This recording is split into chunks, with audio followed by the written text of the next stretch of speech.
माँ, मुझे कुछ महीने के लिए विदेश जाना पड़ रहा है। तेरे रहने का इंतज़ाम मैंने करा दिया है। तकरीबन 32 साल के अविवाहित डॉक्टर सुदीप ने देर रात घर में घुसते ही कहा, बेटा तेरा विदेश जाना ज़रूरी है क्या? माँ की आवाज़ में चिंता और घबराहट झलक रही थी। माँ, मुझे इंग्लैंड जाकर कुछ रिसर्च करनी है। वैसे भी कुछ ही महीनों की तो बात है, सुदीप ने कहा। जैसी तेरी इच्छा, मरी सी आवाज़ में माँ बोली। और छोड़ आया सुदीप अपनी माँ प्रभा देवी को पड़ोस वाले शहर में स्थित एक वृद्धाश्रम में।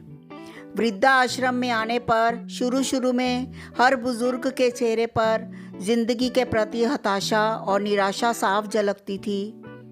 पर प्रभा देवी के चेहरे पर वृद्धाश्रम में आने के बावजूद कोई शिकन तक ना थी।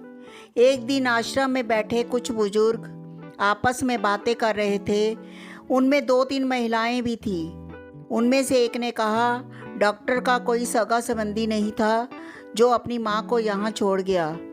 तो वहाँ बैठी एक महिला बोली, प्रभा देवी के पति की मौत जवानी में ही हो गई थी।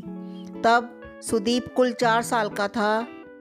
पति की मौत के बाद प्रभा देवी और उसके बेटे को रहने और खाने के लाले पड़ गए। तब किसी भी रिश्तेदार ने उनकी मदद नहीं की। प्रभा देवी ने लोगों के कपड़े सिल कर अपने बेटे को पढ़ाया। बेटा भी पढ़ने में बहुत तेज था, तभी तो वो डॉक्टर बन सका। वृद्धाश्रम में करीब 6 महीने गुजर जाने के बाद एक दिन प्रभा देवी ने आश्रम के संचालक रामकिशन शर्मा जी के ऑफिस के फ़ोन से अपने बेटे के मोबाइल पर फ़ोन किया और कहा, सुदीप तुम हिंदुस्तान आ गए हो या अभी इंग्लैंड में ही हो? माँ, अभी तो मैं इंग्लैंड में ही हूँ, सुदीप का जवाब था। 3-3, 4-4 महीने के अंतराल पर प्रभा देवी सुदीप को फ़ोन करती। उसका एक ही जवाब होता, मैं अभी वहीं हूँ, जैसे ही अपने देश आऊँगा तुझे बता दूँगा।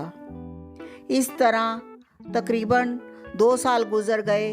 अब तो वृद्धाश्रम के लोग भी कहने लगे कि देखो कैसा चालाक बेटा निकला, कितने धोखे से अपनी माँ को यहाँ छोड़ गया। आश्रम के ही किसी बुजुर्ग ने कहा, मुझे तो लगता नहीं कि डॉक्टर विदेश गया होगा, वो तो बुढ़िया से छुटकारा पाना चाह रहा था।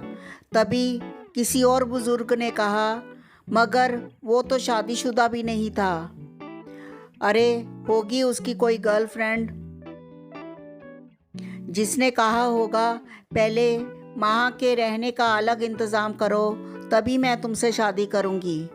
2 साल आश्रम में रहने के बाद अब प्रभा देवी को भी अपनी नियति का पता चल गया। बेटे का गम उसे अंदर ही अंदर खाने लगा। वो बुरी तरह टूट गई।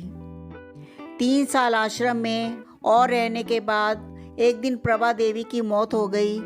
उसकी मौत पर आश्रम के लोगों ने आश्रम के संचालक शर्मा जी से कहा, इसकी मौत की खबर इसके बेटे को तो दे दो। हमें तो लगता नहीं कि वो विदेश में होगा, वो होगा यही कहीं अपने देश में। इसके बेटे को मैं कैसे खबर करूं? उसे मरे तो 3 साल हो गए। शर्मा जी की ये बात सुन वहां पर उपस्थित लोग सनाका खा गए।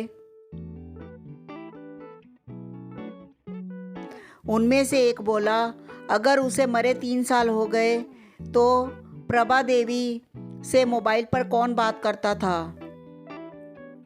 वो मोबाइल तो मेरे पास है जिसमें उसके बेटे की रिकॉर्डेड आवाज़ है, शर्मा जी बोले। पर ऐसा क्यों? किसी ने पूछा। तब शर्मा जी बोले कि करीब 4 साल पहले जब सुदीप अपनी माँ को यहाँ छोड़ने आया था तो उसने मुझसे कहा, शर्मा जी मुझे ब्लड कैंसर हो गया है और डॉक्टर होने के नाते मैं ये अच्छी तरह जानता हूँ कि इसकी आखिरी स्टेज में मुझे बहुत तकलीफ़ होगी। मेरे मुंह से और मसूड़ों आदि से खून भी आएगा। मेरी ये तकलीफ़ माँ से देखी ना जा सकेगी, वो तो जीते जी ही मर जाएगी। मुझे तो मरना ही है, पर मैं नहीं चाहता कि मेरे कारण मेरे से पहले मेरी माँ मरे। मेरे मरने के बाद 2 कमरे का हमारा छोटा सा फ्लैट और जो भी घर का सामान आदि है वो मैं आश्रम को दान कर दूंगा। धन्यवाद।